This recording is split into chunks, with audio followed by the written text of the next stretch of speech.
سفره رنگین مهمونی بدون سالاد اندونزی نمیشه. بیایم بریم این سالاد خوشمزه رو به راحتی توی خونه درستش کنیم. برای درست کردن این سالاد خوشمزه یک دونه کلم سفید رو از وسط به دو نیم تقسیم میکنیم. نصف اون رو به صورت نواری باریک خرد میکنیم.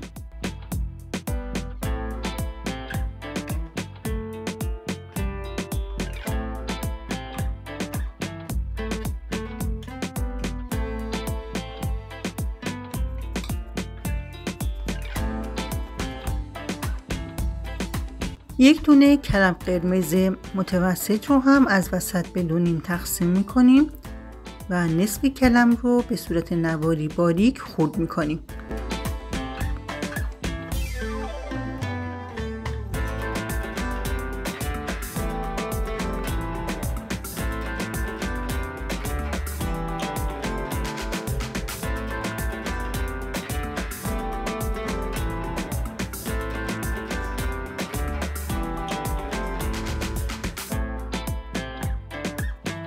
دو تا هویج متوسط رو با رنده درشت رنده میزنیم. -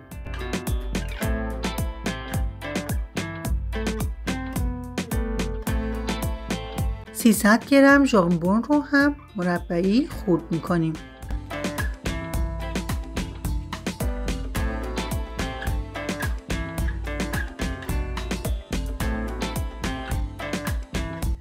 عزیزان، ما تو کانالمون کلی غذاهای مجلسی و محلی داریم که با مواد ساده و در دسترس آماده میشن.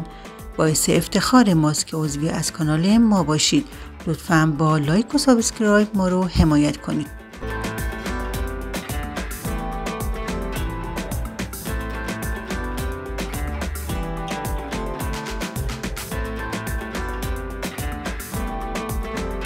یک کاسه بزرگ میاریم.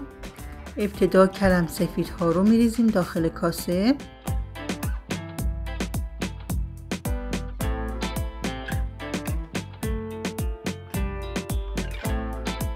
بعد کلم های قرمز رو هم میریزیم داخل کاسه. اندازه کلم قرمز باید نصف کلم سفید باشه. هویج های رنده شده رو اضافه میکنیم.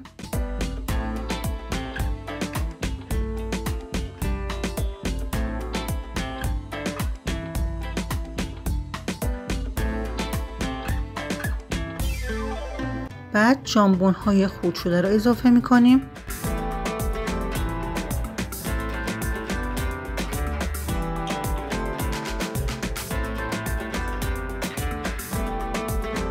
یک پیمانه ذرت پخته شده یا کنسرو ذرت اضافه میکنیم.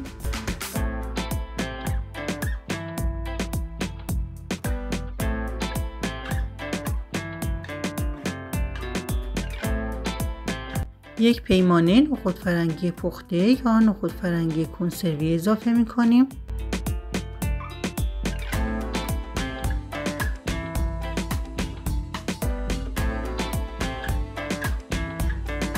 یک پیمانه هم خیارشور ریز خرد شده به سالاد اضافه میکنیم.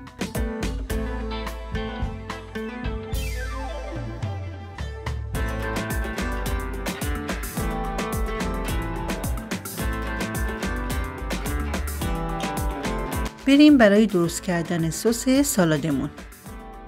یک پیمانه ماست خامه‌ای یا ماست پرچرب، یک پیمانه سس مایونز، یک قاشق چایخوری آویشر، یک قاشق چایخوری نمک،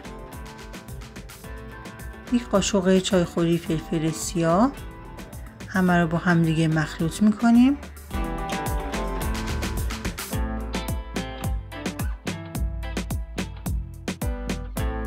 نصف یک لیمو ترش تازه رو روی سس میچلونیم.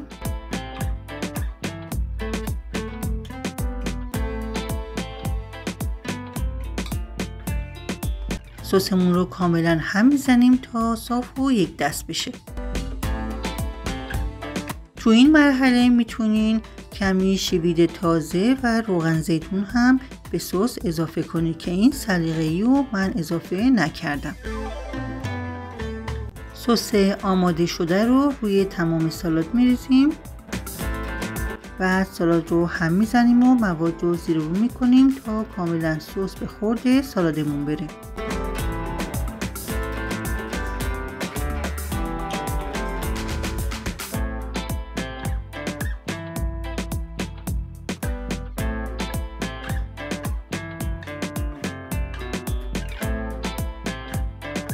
اینم از سالاد اندونزی خوشمزه و خوشرنگ و خوش‌طعممون. این سالاد خوشرنگ طعم بی‌نظیری داره. این سالاد خوشمزه میتونه یک پیش غذای عالی برای مهمونی هامون باشه. لطفاً این سالاد خوشمزه رو درست کنید و نظرتون رو برامون کامنت کنید.